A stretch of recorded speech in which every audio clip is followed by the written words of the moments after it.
रोहतास के डेहरी अनुमंडल क्षेत्र में हदहदवा पुल के पास लोगों ने आगजनी कर सड़क जाम कर दिया और हंगामा करने लगे। दरअसल भेड़िया गांव में 7 साल का हरिओम कुमार नहर के गहरे पानी में डूब गया। घटना के 24 घंटे बीत जाने के बाद भी अभी तक बच्चे को बरामद नहीं किया गया है, जिससे आक्रोशित होकर लोगों ने केनाल रोड को जाम कर दिया। साथ ही सड़क पर आगजनी भी करने लगे। लोगों का कहना है कि प्रशासन से कल से ही मांग की जा रही थी कि नहर के पानी को फिलहाल बंद करके बच्चे को खोजा जाए, लेकिन अभी तक बच्चे को बरामद नहीं किया गया है। स्थानीय स्तर पर लोगों ने कल से ही पूरी सक्रियता के साथ बच्चे को खोजा, लेकिन प्रशासनिक स्तर पर गोताखोरों की व्यवस्था नहीं की गई है। साथ ही नहर के पानी को भी रोका नहीं जा रहा है, जिसके कारण बच्चे का कुछ पता नहीं चल पाया है। अंत में आक्रोशित लोगों ने प्रशासन के खिलाफ नारेबाजी करते हुए डेहरी के हदहदवा पुल के पास केनाल रोड को जाम कर दिया और प्रशासन के खिलाफ नारेबाजी करने लगे।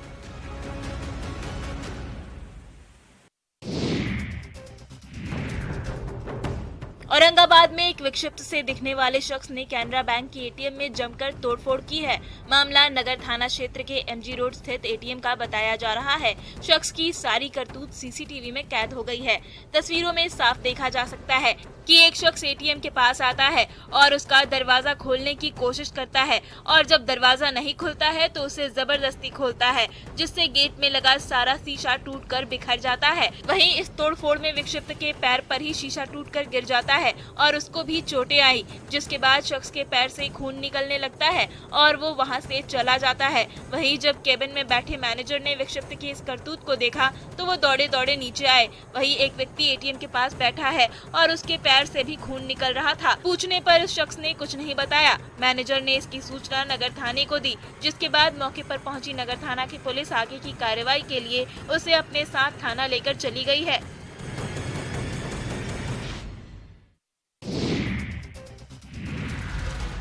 छपरा में युवाओं पर पिस्तौल से केक काटने का ऐसा जुनून सवार है कि युवा पुलिस की भी परवाह नहीं कर रहे हैं। इन्हें ऐसा लगने लगा है कि केक चाकू से पिस्तौल से ही काटा जाता है।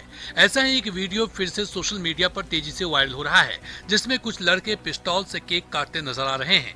ये वीडियो भगवानपुर बाजार थाना के बनवारी सास सरोवर के पास का है। ये देखिए, कुछ लड़के नए साल का जश्न मना रहे हैं। स्कॉर्पियो गाड़ी पर एक नहीं, 2 नहीं, 5 केक रखे हुए हैं।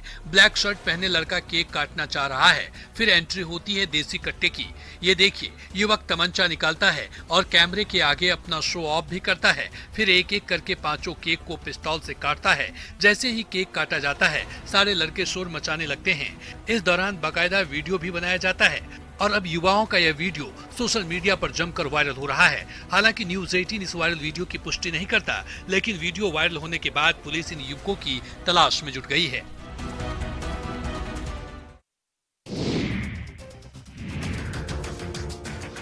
मुंगेर में नए साल में पुलिस को अपराधियों के द्वारा लगातार चुनौती मिल रही है। ताजा मामला बरियारपुर थाना क्षेत्र के नया छावनी स्थित खुशबू मेडिकल हॉल से सामने आया है। यहां हथियारबंद अपराधी दवाई लेने के बहाने दवा दुकान में घुसकर पिस्टल के नोक पर दुकानदार के गले का सोने की चेन छीन फरार हो गए। वहीं ये सारी घटनाएं सीसीटीवी में कैद हो गया। तस्वीरों में देखा जा सकता है कि कैसे दवाई लेने के बहाने दुकान में घुसते हैं। दुकानदार दवाई देने भी लगता है। तभी एक अपराधी दुकान के अंदर घुसकर दुकानदार के गले से सोने की चेन छीनने की कोशिश करने लगता है। जब दुकानदार ने इसका विरोध किया तो दूसरा अपराधी पिस्तौल निकालता है और दुकानदार पर तान देता है, जिससे दुकानदार डर जाता है और दोनों अपराधियों चेन छीनकर बड़े आराम से दुकान से फरार हो जाते हैं। पीड़ित दुकानदार ने बरियारपुर थाने को इस घटना की जानकारी दी।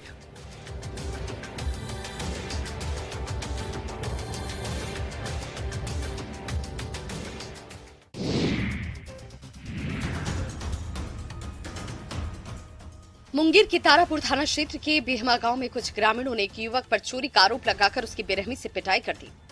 इस मारपीट में युवक गंभीर रूप से घायल हो गया है। ग्रामीणों की सूचना पर मौके पर पहुंची तारापुर पुलिस ने घायल युवक को अस्पताल पहुंचाया, जहां युवक का प्राथमिक उपचार कराया गया। मारपीट की ये सारी घटना सीसीटीवी कैमरे में कैद हो गई है। ये देखिए कैसे पहले से घात लगाए लोगों ने युवक को घेरा और फिर उसके साथ मारपीट शुरू कर दी। युवक पर लाठी और डंडे से वार किया जा रहा है। वहीं पीड़ित ने थाने में लिखित आवेदन देकर न्याय की गुहार लगाई। पीड़ित का कहना है कि वो भोज से वापस अपने घर लौट रहा था और तभी पुरानी दुश्मनी को लेकर गाँव के ही कुछ लोगों ने उस पर हमला कर दिया। उससे पैसे छीन लिए गए, साथ ही सोने की चेन को भी लूटा गया और उससे पीटने भी लगे। जब युवक ने शोर मचाना शुरू किया तो आसपास के लोग वहां पहुंच गए, जिससे युवक की जान बच गई। इधर शिकायत के बाद पुलिस मामले में एफआईआर दर्ज कर छानबीन में जुट गई है।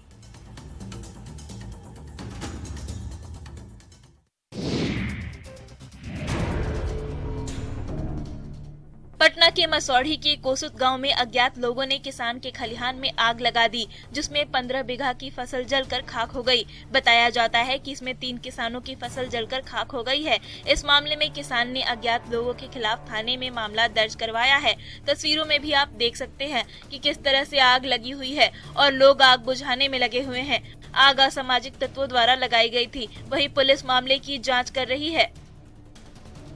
इधर गिरिडीह के खरखारी में देर रात अचानक मुख्तार अंसारी के घर में भी आग लग गई। देखते ही देखते आग ने विकराल रूप ले लिया और घर में रखा सारा सामान जलकर राख हो गया। ग्रामीणों की मदद से भारी मशक्कत के बाद आग पर काबू पाया जा सका, लेकिन तब तक सब कुछ जल चुका था। गनीमत ये रही कि इस अगलगी में किसी की जान नहीं गई। घटना के बाद पीड़ित परिवार का रो रो कर बुरा हाल है। हालांकि आग कैसे लगी इसका पता अभी तक नहीं चल पाया है।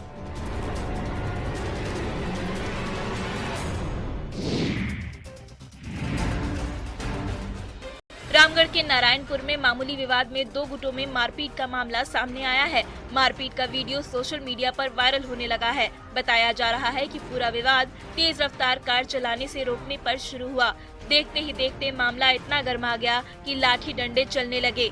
मारपीट में एक युवक गंभीर रूप से घायल हो गया, जिसका रांची के रिम्स में इलाज चल रहा है। मारपीट के बाद मौके पर अफरा तफरी का माहौल बन गया। घटना की सूचना पाकर मौके पर पहुंची कुजू पुलिस की हस्तक्षेप के बाद मामला शांत हुआ, जिसके बाद दोनों पक्षों ने एक दूसरे के विरुद्ध कुजू ओपी में मामला दर्ज कराया है। घटना को लेकर दोनों पक्षों के द्वारा एक दूसरे के खिलाफ कुजू ओपी में मामला दर्ज कराया गया। एक पक्ष ने आवेदन में शराब पीकर गाड़ी चलाने के साथ घर के दूसरे सदस्यों पर पथराव करने और मारपीट करने का आरोप लगाया है, जबकि दूसरे पक्ष ने मारपीट नहीं करने की बात कही है। फिलहाल कुजू पुलिस ने मामला दर्ज कर लिया है और वायरल वीडियो के आधार पर कार्रवाई शुरू कर दी है।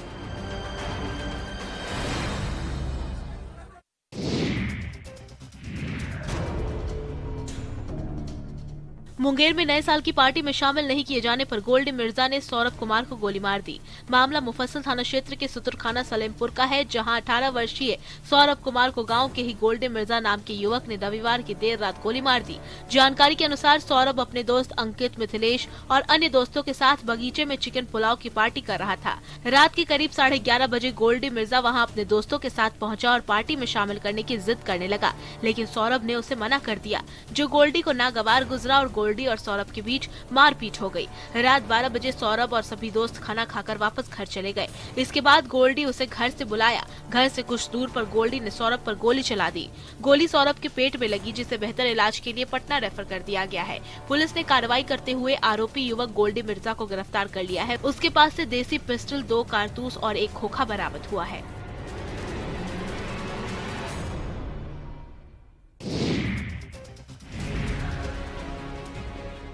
गिरिडीह में कुछ दिन पहले बकरी चोरी के आरोप में एक व्यक्ति की पीट कर हत्या कर दी गई थी। इस मामले में मुफस्सिल थाना की पुलिस ने हत्या के आरोप में दंपति बीरालाल टुड्डू और सोनकी देवी को गिरफ्तार किया था। पुलिस की कार्रवाई से नाराज शादी गवारो गांव के लोगों ने मुफस्सिल थाने का घेराव किया और प्राथमिकी में 5 नाम होने के बाद भी केवल पति पत्नी को गिरफ्तार करने पर नाराजगी जताई। उनकी मांग थी कि दंपति को छोड़ा जाए, नहीं तो गांव के सभी लोगों को भी जेल भेजा जाए, क्योंकि भीड़ ने ही आरोपी की हत्या की है। ग्रामीण उसी वक्त थाना पहुंचे थे जब बीरालाल और सोनकी को पुलिस जेल भेजने की तैयारी कर रही थी। ग्रामीण इस कदर उग्र थे कि अगर पुलिस अलर्ट नहीं रहती तो लोग जबरन दोनों को वहां से भगा ले जाते, लेकिन यहां पुलिस ने कड़ी मुस्तैदी से काम लिया और दोनों आरोपियों को जेल भेज दिया। हालांकि बाद में पुलिस ने स्थानीय समाज सेवियों की मदद से उग्र ग्रामीणों को समझा बुझाकर घर भेज दिया।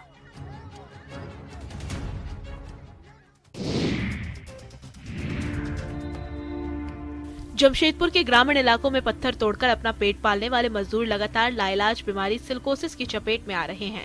दरअसल ये बीमारी पत्थर पीसने वाले क्रशर प्लांट में काम करने से होती है। क्रशर मशीन के मालिक भी जानते हैं कि मजदूरों की मौत निश्चित है, इसलिए वे 5 से 10 साल में अपना क्रशर मशीन बंद कर नए नाम से दूसरा प्लांट लगा लेते हैं। लगातार हो रही मौत से मजदूरों में दहशत है। सरकारी सहायता राशि मिलने की प्रक्रिया इतनी जटिल है कि बीमारी से जूझते मजदूरों को सहायता नहीं मिल पाती। सिलिकोसिस प्रमाण पत्र के लिए अस्पताल और ऑफिस के चक्कर काटने पड़ते हैं। धालबूमगढ़ प्रखंड से करीबन 30 मजदूर और डुमरिया से 40 मजदूरों का एक्सरे जमशेदपुर के बिष्टुपुर एक्सरे लैब में किया गया। ये सभी मजदूर पत्थर पीसने वाली क्रशर मशीन में काम करते थे। ये मजदूर धालबूमगढ़ के कृष्णा उद्योग कृष्णा क्रशर में काम करते थे। क्रशर मशीन में काम करने और पत्थर तोड़ने के कारण ये सभी मजदूर सिलिकोसिस जैसी बीमारी से ग्रसित हैं, जो इलाज और सहायता के लिए भटक रहे हैं।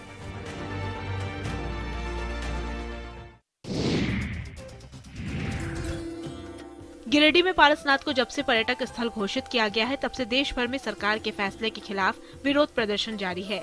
जैन समुदाय के लोग सरकार से मांग कर रहे हैं कि इसे पूरी तरह तीर्थ स्थल ही रहने दिया जाए।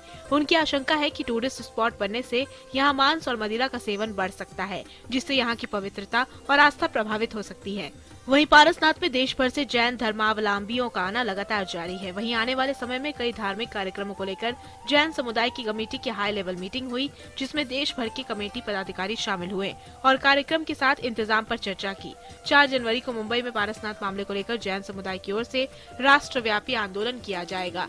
2 अगस्त 2019 को झारखंड सरकार द्वारा की गई सिफारिश के बाद केंद्रीय वन मंत्रालय ने पारसनाथ के एक हिस्से को वन्य जीव अभयारण्य और पर्यावरण संवेदनशील क्षेत्र के रूप में अधिसूचित किया है। जैन समाज का कहना है कि क्षेत्र में इको टूरिज्म और अन्य गैर धार्मिक गतिविधियों की अनुमति देना गलत है।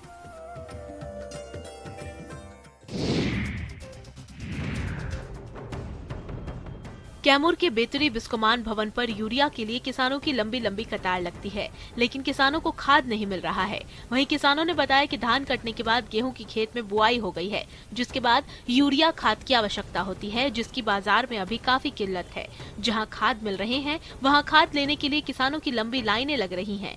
बताया जा रहा है कि प्रत्येक किसान पर 4 यूरिया खाद की बोरी मिल रही है। उन्होंने कहा कि ऐसे किसान जिनके पास ज्यादा जमीन है खेती करने के लिए, वैसे किसानों के लिए 4 बोरी यूरिया कम है और 4 बोरी यूरिया खाद के साथ 2 नैनो यूरिया की लिक्विड भी दी जा रही है, जिससे किसान काफी असंतुष्ट नजर आ रहे हैं। वहीं बिस्कोमान भवन पर किसानों की अधिक भीड़ होने से लोगों को कतार में लगाने के लिए सुरक्षा व्यवस्था को लेकर पुलिस जवान भी तैनात किए गए हैं, ताकि यूरिया लेने वाले किसानों को किसी तरह की कोई परेशानी न हो।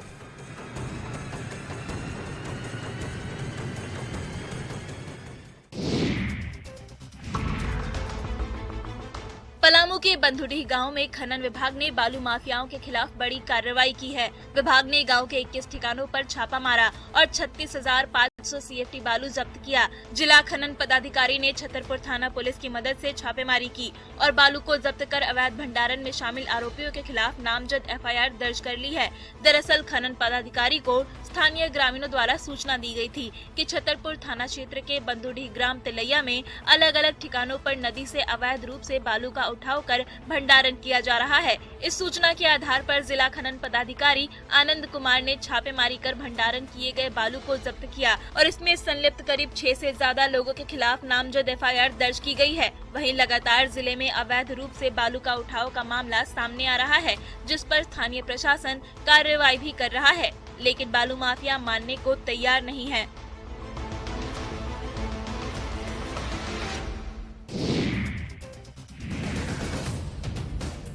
साउथ की सुपरहिट फिल्म पुष्पा की तर्ज पर हो रहे चंदन स्मगलिंग का खुलासा महाराष्ट्र और मध्य प्रदेश की बड़वानी पुलिस ने किया है।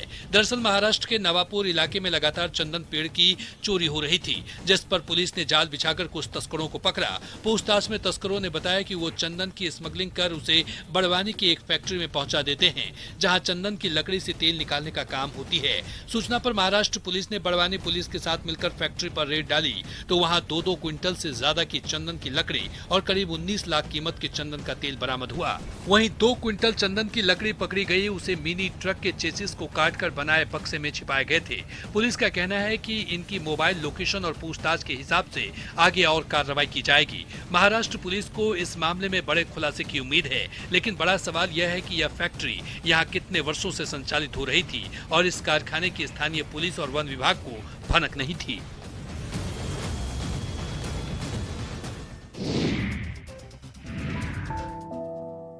जानवरों और जीव जंतुओं से प्यार के कई किस्से आपने देखे और सुने होंगे, जो जीवों की सुरक्षा के लिए तरह तरह की कोशिश करते हैं। कुछ इसी तरह के काम करने वाले शख्स छत्तीसगढ़ के बालोद जिले के अंतिम छोर में बसे देवरी गांव में हैं। वैसे तो पेशे से एक छोटी सी झोपड़ी में होटल संचालित करते हैं। होटल संचालन का काम पिछले 35 सालों से करते आ रहे हैं। लगभग 32 साल पहले साल 1991 में कौवा एक चिड़िया को मारकर खा रहा था। उसी घटना ने विलासिक को झकझोर कर रख दिया और उसी दिन से उन्होंने फैसला कर लिया कि भूख के कारण एक पक्षी दूसरे पक्षी की जान नहीं लेगा और उस दिन से हर रोज पक्षियों को दाना देने की शुरुआत की।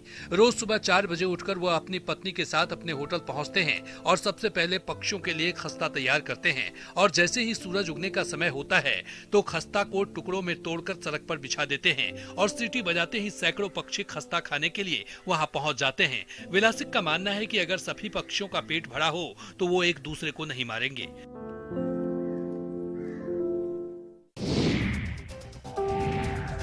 जब सर्दी का सितम बढ़ जाए तो क्या किया जाए? बस थोड़ी सी चाय पी जाए। जी हाँ, गोड्डा में सर्दी अपना प्रचंड रूप दिखा रही है। सोमवार को अचानक अधिकतम तापमान में 10 डिग्री की गिरावट के साथ साल का सबसे ठंडा दिन रिकॉर्ड किया गया। सोमवार का अधिकतम तापमान 15.5 डिग्री सेल्सियस और न्यूनतम तापमान 11.1 डिग्री सेल्सियस दर्ज किया गया।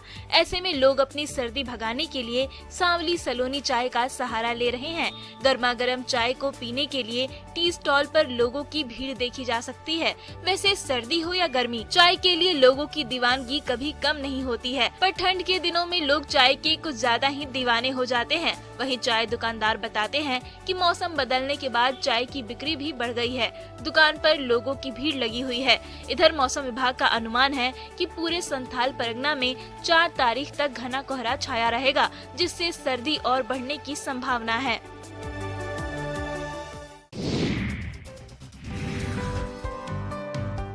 छपरा के मढ़ौरा में कई किसान पारंपरिक खेती छोड़कर अब कुछ नया ट्राई कर रहे हैं। यहाँ के किसान अब गेंदे के फूलों की खेती कर रहे हैं, जिससे उन्हें काफी लाभ हो रहा है। किसानों को गेहूं और धान की खेती कर भारी नुकसान झेलना पड़ रहा था। अधिक लागत और कम आमदनी ने किसानों की कमर तोड़ दी थी, जिसके बाद किसान फूलों की खेती की ओर आकर्षित होने लगे। वहीं मिर्जापुर गांव के रहने वाले अमर कुमार भगत पिछले 10 साल से फूलों की खेती कर रहे हैं और इनका कहना है कि इन्हें पारंपरिक खेती की तुलना में ये अच्छा मुनाफा दे रहा है। हाल के दिनों में फूलों का इस्तेमाल काफी तेजी से बढ़ रहा है और जो लोग बाहर से फूल का आयात करते थे, उन्हें अब स्थानीय स्तर पर फूल मिल जा रहे हैं, जिसका फायदा यहाँ के किसानों को हो रहा है। गेंदे के फूल की मांग बाजार में काफी ज्यादा है। शादी, त्योहार समेत ज्यादातर शुभ मौकों पर गेंदे के फूलों का इस्तेमाल होता है।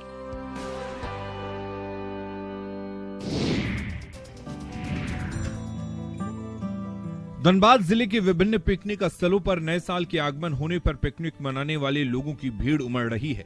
जिला मुख्यालय से लगभग 40 किलोमीटर दूर स्थित तोपचांची झील पर सैलानी पिकनिक मनाने पहुंच रहे हैं। तोपचांची वाटर बोर्ड का अंग्रेजों ने साल 1924 में निर्माण कराया था। ये झील एक कृत्रिम है, लेकिन जंगलों और पहाड़ियों के बीच इसके हरे रंग के आसपास ये एक रोचक पिकनिक स्पॉट बनाता है। इसमें 214 एकड़ के कुल क्षेत्र शामिल है। पारसनाथ पहाड़ निकट में स्थित है। पर्यटक एक ही समय में झील व पारसनाथ पहाड़ का दौरा कर सकते हैं। बंगाल, बिहार और झारखंड के विभिन्न जिलों से रोजाना सैकड़ों की संख्या में पर्यटक झील पहुंच रहे हैं। झील की सुंदरता के कायल सिर्फ पर्यटक ही नहीं, बल्कि साइबेरियन पक्षी भी हैं, जो इस वर्ष समय से पहले ही झील में पहुंचकर अपना डेरा जमा चुके हैं। झील में कलरव करते साइबेरियन पक्षी को देखकर मन आनंदित हो उठता है।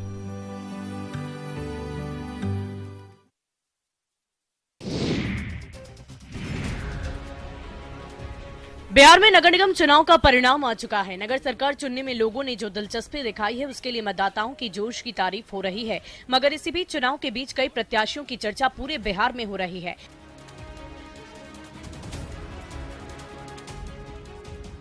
ऐसे ही एक प्रत्याशी की जोड़ी कटिहार से है, जिसकी कहानी जरा फिल्मी है। इजहार अली वार्ड नंबर 24 से चुनाव लड़ने की तैयारी कर रहे थे और इसी बीच वार्ड नंबर 24 महिला के लिए आरक्षित कर दिया गया। आनंद फानन में नॉमिनेशन से महज 3 दिन पहले इजहार ने निकाह रचा लिया और वार्ड संख्या 24 से अपनी पत्नी रेशमा इजहार को उम्मीदवार बना दिया और इजहार खुद वार्ड संख्या 23 से उम्मीदवार बन गए।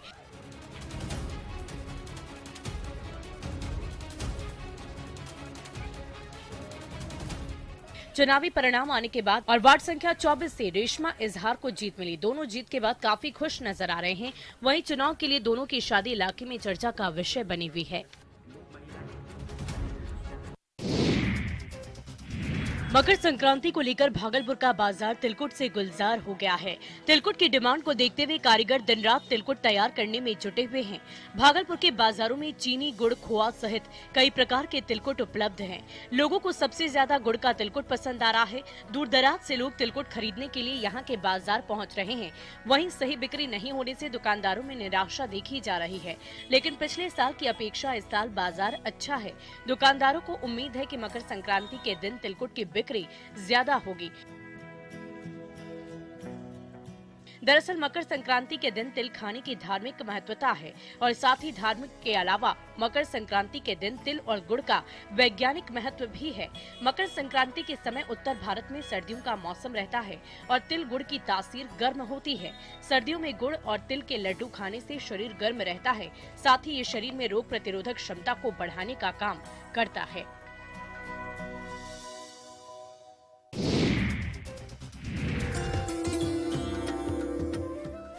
मुंगेर जिला स्थित ऋषि कुंड गर्म जल के लिए प्रसिद्ध है। जिला मुख्यालय से 38 किलोमीटर और खड़गपुर प्रखंड से 16 किलोमीटर की दूरी पर स्थित ऋषि कुंड जिले के ऐतिहासिक धरोहर में से एक है। पहाड़ की तराई से सालों भर निकलने वाले गर्म जल से लोग स्नान तो करते ही हैं, औषधि के रूप में भी सेवन कर अपने आप को स्वस्थ रखते हैं। कुंड का गर्म जल का आनंद उठाने के लिए लोग ठंड के इन दिनों में निजी वाहन का उपयोग करते हैं। पहाड़ की तराई में स्थित कुंड भूगर्भ में अत्यधिक गंधक की मात्रा होने के कारण 24 घंटे गर्म पानी बहता रहता है।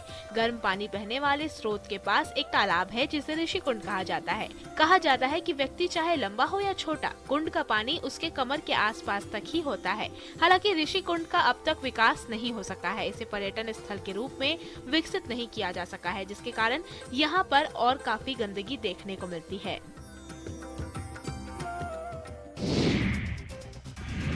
बाजुओं में है ताकत और कंधे पर बाइक। ये है धर्मेंद्र। अरे अरे, चौकिए नहीं, ये वो फिल्म वाले धर्मेंद्र नहीं, ये है कैमूर के स्टंट के बादशाह धर्मेंद्र, जिन्होंने कंधे पर बाइक उठाकर नया रिकॉर्ड बनाया है। दरअसल इंडिया के फेमस हैमरहेड मैन के नाम से मशहूर और स्टंट के बादशाह धर्मेंद्र ने अनूठा रिकॉर्ड बनाया है। इस शक्तिमान ने कंधे पर 249 किलोग्राम की बाइक रखकर 30 सेकंड में 100 मीटर की दौड़ लगाई। धर्मेंद्र के लिए ये रिकॉर्ड कोई नया नहीं है। इससे पहले उन्होंने वर्ल्ड बुक ऑफ इंडिया में कई सारे रिकॉर्ड दर्ज किए हैं। इन्होंने बजाज प्लैटिना बाइक को उठाकर विश्व रिकॉर्ड बनाया था, जो इंडिया वर्ल्ड रिकॉर्ड में दर्ज किया गया था। उन्होंने ये रिकॉर्ड त्रिपुरा की राजधानी अगरतला में बनाया था।